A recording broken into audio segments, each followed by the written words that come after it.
কাৰ্বি আংলং জিলাৰ লাংহিনত শ্ৰী শ্ৰী গণেশ পূজা উৎসৱৰ সফল সামৰণি দেশৰ অন্যান্য প্ৰান্তৰ লগতে কাৰ্বি আংলং জিলাৰ লাংহিনত গণেশ চতুৰ্থী উপলক্ষে 4 দিনীয়া কাৰ্যসূচীৰে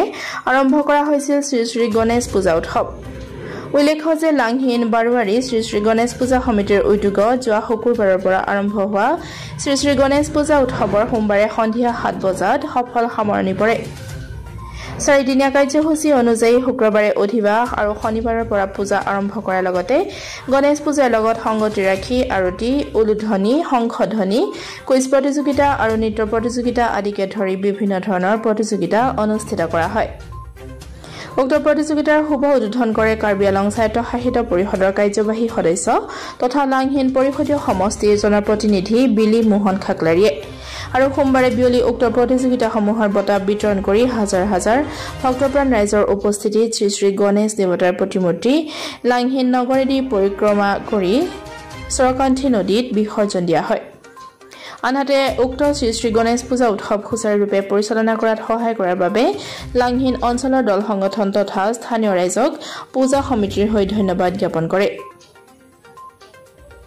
কাৰ্বি আংলং জিলাৰ উত্তৰ বৰবিলৰ পৰা দীপক দত্তৰ ৰিপৰ্ট পাব্লিক টিভি অসম নমস্কাৰ প্ৰতি বছৰৰ দৰে এই বছৰো আমি লাংহিন সৰ্বজনীন গণেশ পূজা 4 দিনীয়া কাৰ্যসূচীৰে আজি সমাপ্ত কৰিছোঁ আমি গণেশ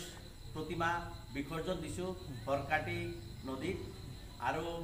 আমাৰ এই গণেশ পূজাত বহুতো অনুষ্ঠান প্ৰতিষ্ঠান তথা বহুতো সংগঠনে আমাক বহুতো সহায় সহানুভূতি আগবঢ়াইছে যাৰ ফলত আমি বৰ শান্তিপ্ৰিয়ভাৱে গণেশ পূজাটো সমাপ্ত কৰিবলৈ আপোনালোকে 4 দিনীয়া কাৰ্যসূচী কি কাৰ্যসূচী হাতত লৈছিলে আমি 4 দিনীয়া কাৰ্যসূচীত আমাৰ পূজাটো আছে পূজাৰ পিছত আমি বিভিন্ন ধৰণৰ প্ৰতিযোগিতা হাতত লৈছিলোঁ যেনে আৰতি প্ৰতিযোগিতা উলুধ্বনি প্ৰতিযোগিতা শংকৰ ধ্বনি প্ৰতিযোগিতা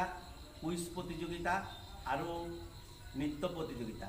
প্ৰতিযোগিতাসমূহ আমি অকল ধৰ্মীয় গীতৰ ওপৰতে পৰিচালনা কৰিছিলোঁ আৰু নৃত্য প্ৰতিযোগিতা আমি দুটা ভাগত বিভক্ত কৰিছিলোঁ এটা একক নৃত্য প্ৰতিযোগিতা আৰু আনটো দলীয় নৃত্য প্ৰতিযোগিতা আৰু আমাৰ এই পূজাত আমাৰ লাংহিন